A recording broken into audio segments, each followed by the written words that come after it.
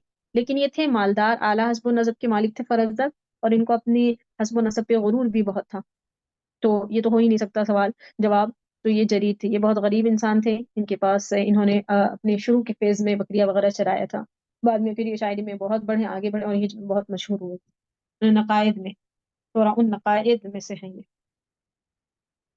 दोनों ही कबीला तमीम से है। अब आपको यहीं पे रिकॉल कर लेना चाहिए कि ये जो है तो भी है, और ये जो है उजरी है, कबीला उजर से है। और ये दोनों तमीम है, फरजदक भी जरीर भी। लेकिन एक पॉइंट से अलग हो गए कि ये चरवाहे थे जरीर, गरीब फैमिली से थे। ओके।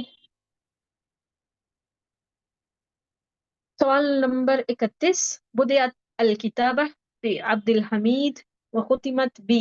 आपको बताना है, ये एक जुमला है जो किसी ने कहा था कि किताबत यानी राइटिंग शुरू हुई थी अब्दुल हमीद से, और उसका इख्तिताम हो गया किस शख्सियत पर, आपको ये बताना है। तो वो आगे का जवाब है हमारा इब्नुल अमीद। इब्नुल बुदियतिल किताबा बी अब्दुल हमीद व खुतिमत बी इब्नुल अमीद, ये पूरा जुमला है। और ये कहा किसने था, ये बताना। बताइए, ट्राई कीजिए आप लोग। जी, प्लीज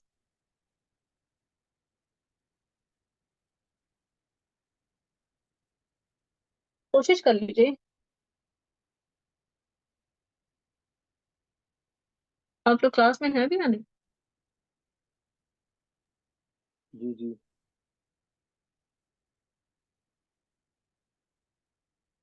ये कॉल गालिबन असमाई का है, but I am not sure this time. मतलब मैं कंफ्यूज हो गई हूँ, मुझे याद तो है असमाई ही, लेकिन मुझे लग रहा है मैं गलती कर रही हूँ। फिर रहने दीजिए, इसको कल कंफर्म करूंगी।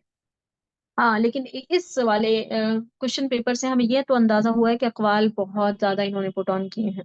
और अभी तक ये फॉर्मेट चल रहा है, इतने ज्यादा तो नहीं होते, लेकिन हर सवाल में हर पेपर में कई और एक दो तीन तो इस तरह से ये लेते ही हैं। अकवाल को इन्होंने हमेशा से ही बड़ी अहमियत दी हुई है, और इस पेपर में तो कुछ ज्यादा ही लग रहा है मुझे। नंबर 32 है, बशार व अबू नुआस माना हुमा वाहिद वल औद इत्नान। बशार और अबू नवास इसका माना एक है, और उनकी जो तादाद है यानी काउंटिंग है वो दो हो जाती है। जब गिनेंगे तो दो है, लेकिन शख्सियत एक ही है। ये जुमला कहा था जाहिज ने। ये फिर से एक कॉल आ गया इन दोनों के बारे में, जिसमें से बशार गजल के लिए बहुत मशहूर है, और अबू नवास शराब की तारीफ में बहुत ज्यादा मशहूर हुए हैं। 32 है, मेरा ख्याल है यही बस करेंगे हम। कोई सवाल है तो आप लोग पूछ लीजिए पहले।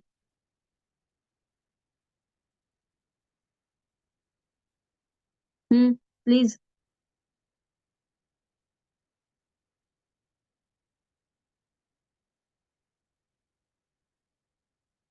Want to ask anything?